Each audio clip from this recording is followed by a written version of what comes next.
Hi, you're watching Startup Live here at the South by Southwest Interactive Festival. Woohoo! We're here because we're in partnership with Tech Week. We're at the Tech Week booth. This is Jeb Ory. He is the founder and CEO of 5degrees. So Jeb, my friend, let's talk about 5degrees. I know you've given this pitch a lot, but let's do it on camera. All right, let's talk about 5degrees. 5degrees is a tool that you can use to manage all your relationships with all the people that matter when you're out and about and on the go. We just got to pitch at the South by Southwest Accelerator. It was a great opportunity to get up, show people what we're doing. But we're here, we brought the whole team out to build awareness for what we're doing. And it's just been a great response so far. So what is it like pitching? And I mean, you've pitched a lot all over the country, from Chicago to Silicon Valley. What is it like? It's nerve-wracking, frankly. I mean, it's really fun. I really enjoy getting up and sharing something that I care deeply about with lots of people. But you have to prepare, and you have to be ready for things that go wrong, and they always do. And you just have to be able to roll with it. But it's something you have to work on, and I've worked on for many times and tried to get better at it. But it's fun. I mean, I get a lot of energy out of doing it and sharing something that means so much to me with other people. And so why does this product mean so much to you? Because in my previous career, when I was in enterprise sales, I'd have to travel around the country, and I'd have a big old laptop that I'd have to open up and enter information in about clients into our system. We used Salesforce back then, and I found that process was really tough. I wanted to be able to do it on the go. And then fast forward, I spent the last 2 years working in mobile. One of my co-founders, Kilton Hopkins, and I co-founded the App House, and we were always out and about evangelizing the latest apps that we were creating. And what happened was I'd start to come home with stacks and stacks and stacks of business cards, and I'd have no idea who the people were. And I'd have no idea how to get back in touch with them, what the context was around meeting them, and then when I was in touch with them on an ongoing manner. So we took a step back and we said, look, this problem, is it just us or is it other people? And we started talking to lots and lots of mobile professionals, people that are out and about, road warriors, people that are on the road every day. And they had the problem too, Arabella.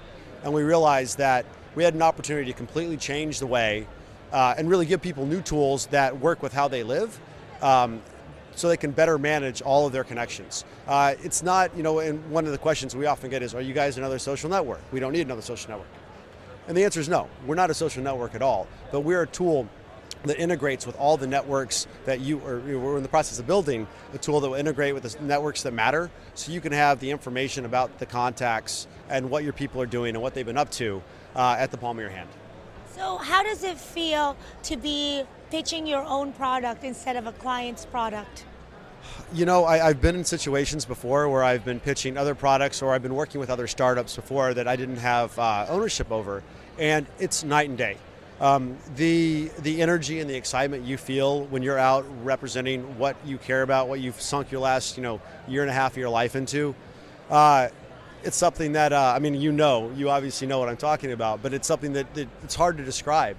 You just get a feeling of, when you do a good job, you get a feeling of euphoria that I'm going to move the dial, and then the next day it all comes crashing down again, and you have to dig your way back up. But that is the startup lifestyle. So you enjoy the startup roller coaster, I guess. Absolutely, and what we've been working on with my team over the last 3 or 4 months is trying to celebrate the little successes. Because what's going great right now could end up, and we could really have a rough patch tomorrow, tonight, or the next day. So we want to celebrate, after we have little wins, and that will kind of instill a culture of celebration of success, and then hopefully that success becomes codified in who we are and what we do. And you said something very interesting. So you're implementing these rewards now, even if it's the going gets tough sometimes with building a startup. Why do you think it's important to start building your culture now in the beginning of your product build?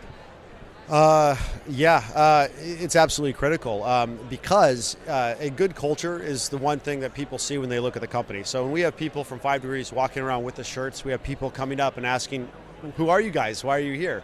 And the employees, our team, if the people feel enfranchised, they'll sit down and they'll say, look, and they start evangelizing. They tell people, they're selling people on what we're doing and explaining why it's amazing. We instituted a little contest to see who could get the most signups. And we have a scoreboard back at the place, and it's going really well. So I want to be in on this. I want to start evangelizing your product. You can. I'll give you a download right afterwards. Or hold on, got something in the pocket. I wanted to be incentivized. What do I get? Coaster. A coaster. What is that? So I don't know if you can see this, but if you try to write on the back of the business card, it looks like crap. But 5 degrees makes it nice, clean, and crisp. And you can also use this for the beers later. Oh, yes. For the party, the South by Southwest Tech Week party with New World Ventures, and you're going to be there? We're going to be there, yeah. We're so excited about it. So, I mean, speaking of Tech Week, we met because you were involved with Tech Week last year as well. And your team is in Chicago, but you do go back and forth from Chicago to San Francisco, Silicon Valley. What do you feel is the difference between the two tech hubs?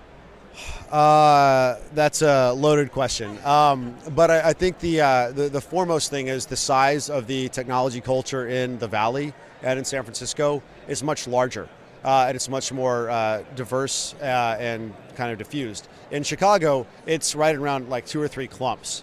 And there's less money in Chicago. But what that does do is it forces companies to iterate more and faster to get to a place where they can start either monetizing or growing substantial users much more quickly. So I think it's probably a little bit harder to get started because there's a smaller community. But if you can make it in Chicago, you can have an amazingly successful business. Interesting. And so what do you feel is your main goal in when you go up there and you pitch your product? Do you want more downloads? Do you need more funding? What are you looking for? Right now we're looking for awareness, and we're looking for people to get on the product and try it, use it, and give us feedback so we can make it better and optimize it. You always want to build awareness and get people writing about you, talking about you, tweeting about you. So that's always something you want to do. In terms of fundraising, I don't think you're ever going to land a check after a pitch. But you do get exposure and you start to meet some people, and if you see them when you're at a point when your company does reach a funding milestone level, having done a good job and gotten out there in the past will definitely help you. And so what do you think about Chicago as the new tech hub? Do you think that it is growing, and where do you think it's going to be in the future? Yeah, I do think it's growing. I mean, that's for sure. There's so much attention on technology in Chicago right now. We have the new 1871 building, which is going to have a ton of anchor support for the Chicago tech scene. My company just moved into Catapult Chicago, which is this awesome new awesome new incubator startup culture run by startups. The law firm moved out of a floor and basically gave it to startups to run for a year. And we've already seen fantastic things in that environment. So there are things like that sprouting up all over the place. There are increasing number of angel groups coming with money, and there's some new seed stage funds and some money out at the state of Illinois that's matching venture capitalists and institutional investors with funding. So, I mean, that's definitely improving and making it'll expand the scene. So we want to see the trend continue. Excellent. And so if you have one tip for startups out there, what is it? Start yesterday. Plan that it'll take much, much longer than you think it will. Because if you read TechCrunch or these different blogs, you see companies get funding every day.